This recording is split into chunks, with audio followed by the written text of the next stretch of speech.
All India Radio presents Morning News.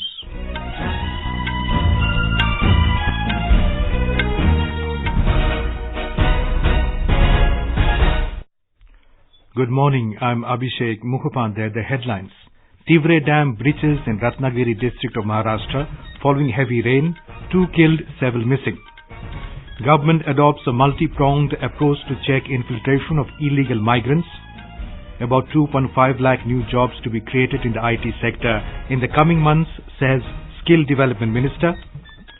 German Defence Minister Ursula von der Leyen nominated as the first woman to head European Commission. And in cricket, Rohit Sharma becomes first Indian to score 4 centuries in a World Cup. India secures semi-final berth, defeating Bangladesh. 2 people were killed and more than 20 are reportedly missing after Tiware Dam in Ratnagiri district of Maharashtra breached last night following heavy rain. The breach has caused a flood-like situation in 7 downstream villages. 13 houses near the dam have been washed away. More from a correspondent. Civil administration, police and volunteers are carrying out relief and rescue operations at the site. The National Disaster Response Force teams have been rushed to the spot. The Met Office has forecast intermittent rain with isolated heavy falls in Mumbai and its suburbs in the next 24 hours. The city is limping back to normalcy after there was a decrease in intensity of rain yesterday. 5 consecutive days of rain had paralyzed Mumbai, affecting road, rail and air traffic. About 34 people have lost their lives in various rain-related incidents across the state. The rescue operation is still on at the site of Malad wall collapse incident in which 21 people were killed. Region AR News, Mumbai. In Mizoram, 3 people died when 4 blocks of a government housing complex for BPL families collapsed due to a landslide in Durthalang, Laitan near Aizawl city last evening. 8 injured persons have been evacuated. Rescue operations are still going on. The landslide occurred following heavy rain which the city is witnessing for the last 2 days. Last month was the hottest June ever recorded worldwide. This is according to the data provided by the Copernicus Climate Change Service implemented by the European Centre for Medium-Range Weather Forecasts on behalf of the European Union. The data showed that European temperatures were around 2 degrees Celsius hotter than normal and globally.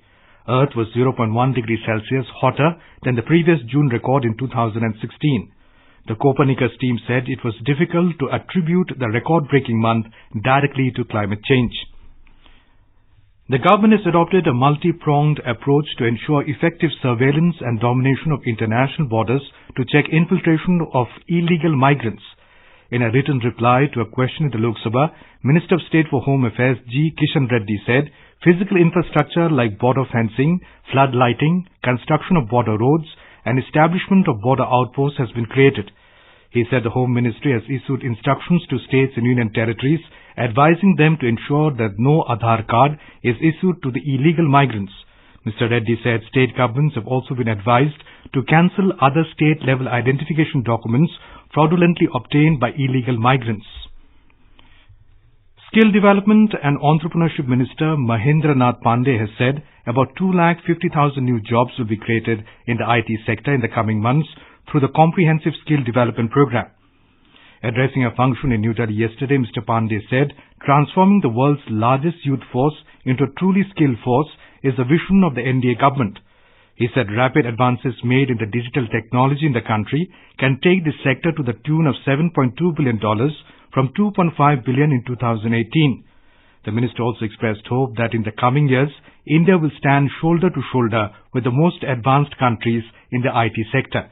He called upon the youth to lead the 4th industrial revolution through modern knowledge and skill.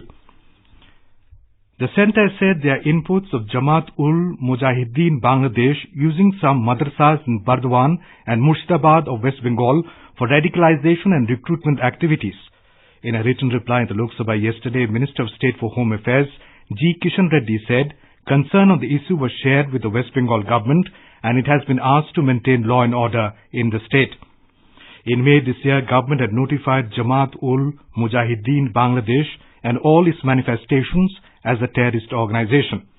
The centre also expressed concern to the West Bengal government over the recent political violence in the state. Mr. Reddy said information has been received about a number of incidents of violence before, during and after the general elections, resulting in deaths and injuries to several people, including political workers. Union Home Secretary Rajiv Gauba reviewed the left-wing extremism LWE scenario with chief secretaries and DGPs of affected states in New Delhi yesterday.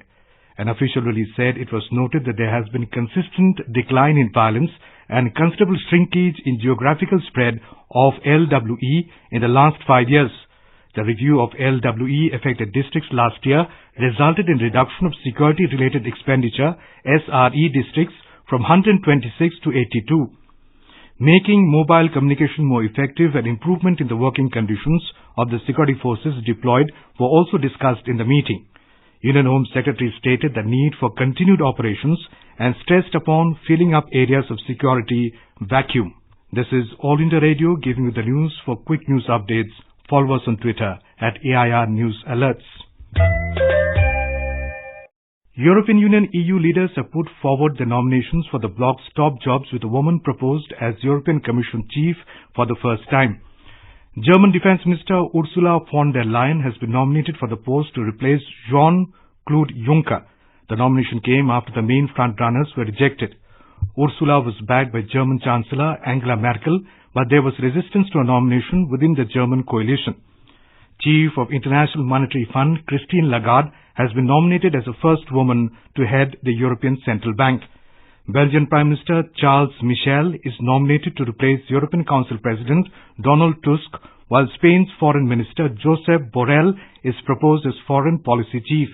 In all, EU leaders were tasked with nominating 5 people for the top jobs. The fifth key role, the President of the European Parliament, is to be chosen tomorrow. India has asked Indonesia to urgently repatriate Indian seafarers who have been detained on board commercial vessels in the archipelagic nation. 87 Indian sailors were reportedly detained in February by the Indonesian authorities for illegal anchoring in its territorial water. According to a statement issued by the Indian Embassy in Jakarta, Indonesian officials have assured to accord the matter high priority in view of humanitarian aspect and excellent bilateral relations during the first India-Indonesia consular dialogue held in Yogyakarta. Bangladesh Prime Minister Sheikh Hasina has said the country's ties with India are organic and they go beyond the few $1 billion of trade, as both countries have shed blood together during the liberation struggle of the country. She was speaking at the meeting of the World Economic Forum in Dalian on the first day of a 5-day visit to China yesterday. Ms. Hasina said despite differences in size and capacity compared to India, Bangladesh can only secure its peace and security through sustainable development and connectivity. She said Bangladesh and India are joining hands to develop the river navigation between the two countries. Back home, over 11,400 pilgrims paid obeisance at the Holy Cave Shrine of Amarnath in South Kashmir's Himalayas on the second day of the Yatra yesterday. Since the start of the pilgrimage, over 19,800 devotees have had the darshan of the Shivling at the Holy Cave. The 46-day annual Yatra will conclude on the 15th of next month, coinciding with Raksha Bandhan. Meanwhile, train services on Banihal, Kazigund rail section in Kashmir Valley will remain suspended daily from today for some duration till the completion of the annual Amarnath Yatra. Chief Area Manager of Northern Railway Srinagar, Mahesh Yadav, said that the train service will remain suspended from 10 a.m. to 3 p.m. till completion of Amarnath Yatra. Over 23,700 students have been admitted in Delhi University after the announcement of the first cut-off list. An admission official said that last year there were only 6,000 admissions after the first cut-off list. The university announced its first cut-off list for admission to undergraduate courses late Thursday night, with Hindu College pegging the highest score of 99% for political science honours, a marginal increase over the last year. This year, nearly 368,000 candidates have registered on the Varsity admission portal. The number of seats for undergraduate courses has increased to 62,000. The second cut-off list for undergraduate courses will be announced tomorrow. In Rajasthan, Kalu police station in Bikaner district has set an example towards crime control and preventive action. The police station recently secured first rank among 15,666 police stations across the country in an assessment by the Union Home Ministry. More from a correspondent.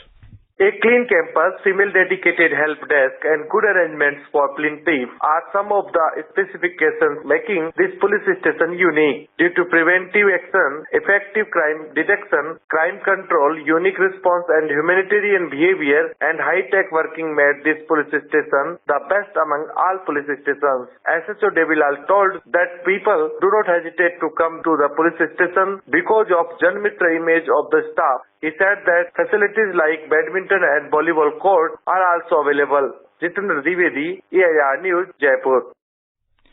And now news from ICC Cricket World Cup.